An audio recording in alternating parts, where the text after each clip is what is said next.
ચૂંટણી આડે ગણતરીના દિવસો બાકી રહ્યા છે ત્યારે બોટાદ જિલ્લાની કેટલીક ગ્રામ પંચાયત બિનહરીફ જાહેર થઈ છે। 40 વર્ષ પછી સમઢિયાળા નંબર 1 ગ્રામ પંચાયત બિનહરીફ જાહેર થઈ છે। ગામના લોકોએ સર્વસંમતિથી ગામના દિલીપ સાપવા નામના વ્યક્તિને સરપંચ તરીકે જાહેર કર્યા છે। ગામના અનેક પડતર પ્રશ્નો અને સારી કામગીરીની અપેક્ષા સાથે સમરસ ગ્રામ પંચાયતના નવનિયુક્ત સરપંચ અને પ્રતિનિધિઓ ગામના વિકાસના કામો કરશે તેવી ગામના લોકો આશા રાખી રહ્યા છે। બોટાદ જિલ્લાનું આ ગામમાં 7000ની વસ્તી સાથે 1 થી 10 વોર્ડ આવેલા છે। સમઢિયાળા નંબર 1 ગામની પંચાયત 40 વર્ષ પછી બિનહરીફ સમરસ જાહેર થઈ છે ત્યારે ગામ લોકોમાં ખૂબ ઉત્સાહ સાથે અપેક્ષાઓ છે। ગામમાં અનેક પ્રકારની પાયાની સમસ્યા છે ત્યારે નવા પસંદ કરેલ સરપંચ અને પંચાયતના સભ્યો પડતર પ્રશ્નોના નિકાલ લાવશે તેવી આશા રાખી રહ્યા છે।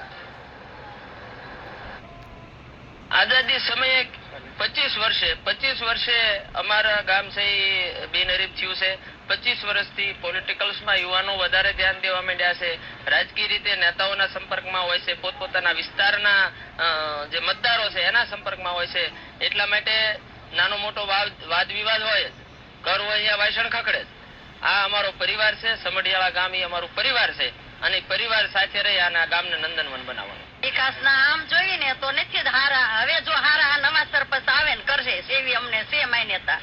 રોડ રસ્તાના અડધા હારા થયા છે, અડધા નથી હારા। અડધામાં જ થયા છે ને અડધામાં બાકી જ છે। હજી હારી અમે આશા રાખવી છે ને કરશે તે। હા, અમારા સમઢિયાળા નંબર 1 ગામની અંદર આજ 40 વર્ષ પછી બિનહરીફ કોઈ સરપંચ આવ્યા હોય તો ભાઈ દિલીપભાઈ સાબા આવ્યા છે।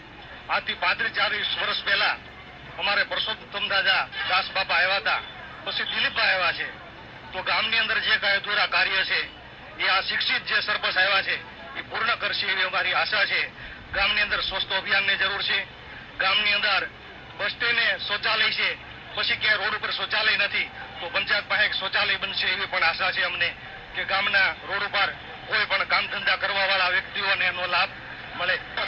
કોઈ વિકાસ જ નથી, કોઈ વિકાસ નથી। એક આગળ આ બધી આવે છે, એક આગળનું કઈ નથી, કોઈ વસ્તુ નથી।